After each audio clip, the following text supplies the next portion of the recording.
இந்த ஆர்ப்பாட்டம் எங்களுக்காக இல்ல. நீங்க இருங்க, இங்க இருந்தீங்கன்னா ஒவ்வொரு நாளும் இந்த பிஜேபி சொல்றாங்களே எங்களோட ஓட்டு சதவீதம் ஏறிடுச்சுன்னு ஒவ்வொரு நாளும் அது இறங்கிக்கிட்டே இருக்கும். எங்களுக்கு ஒன்றும் பிரச்சனை இல்லை, இருங்க வச்சுக்கோங்க, அவரே இங்கே ஆளுநராக வைத்துக் கொள்ளுங்கள். ஏனென்றால் RSS உடைய பிஜேபியோடைய பரிணாமங்களோடு இருக்கக்கூடிய பல்வேறு பரிணாமங்களில் இருக்கக்கூடிய அந்த கோர முகத்தை ஒவ்வொரு நாளும் தமிழனுக்கு நினைவுபடுத்திக் கொண்டிருக்கக்கூடியவராக அவர் இருக்கிறார் ஆளுநர். அதனால நீங்க இருக்கிறத பத்தி எங்களுக்கு பிரச்சனை இல்லை, உங்க நல்லதுக்காக சொல்றேன். கடைசியில ஒரு ஓட்டு கூட வாங்க முடியாத நிலையில கொண்டு வந்து பிஜேபியை நிறுத்தக்கூடிய நிலை வந்துவிடக் கூடாதுன்னு தான் தளபதி அவர்கள் அவரை மறுபடியும் அழைத்துக் கொள்ளுங்கள்.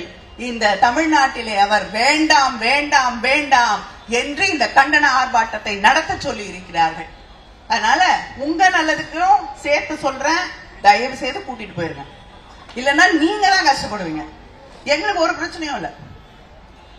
ஏன்னா நீங்க இருக்க இருக்க எங்களுடைய தளபதியுடைய புகழ், எங்களுடைய தளபதி தொடர்ந்து இந்த RSS இந்துத்துவா கூட்டத்தை எதிர்த்து நின்று போராடக்கூடிய தலைவர் தலைவர் தலைவர் என்பதை ஒவ்வொரு நாளும் மக்களுக்கு சொல்லிக் கொண்டிருக்கக்கூடிய செய்தியாக மாற்றிக் கொண்டிருக்கக்கூடியவர்கள் நீங்கள்.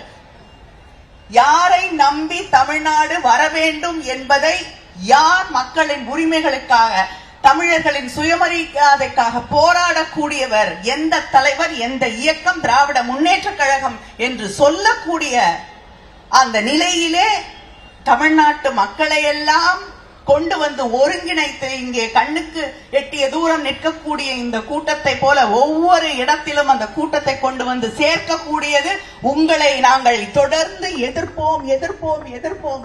இங்கே தளபதி அவர்களும் திராவிட முன்னேற்ற கழகமும் அரணாக நின்று தமிழகத்தை, எங்கள் உரிமைகளை பாதுகாப்போம் என்பதை மக்களுக்கு செய்தியாக சொல்லிக் கொண்டிருக்கக்கூடியதுதான் உங்களுடைய செயல்பாடுகள் என்பதை நீங்கள் நினைவிலே வைத்துக் கொள்ள வேண்டும்.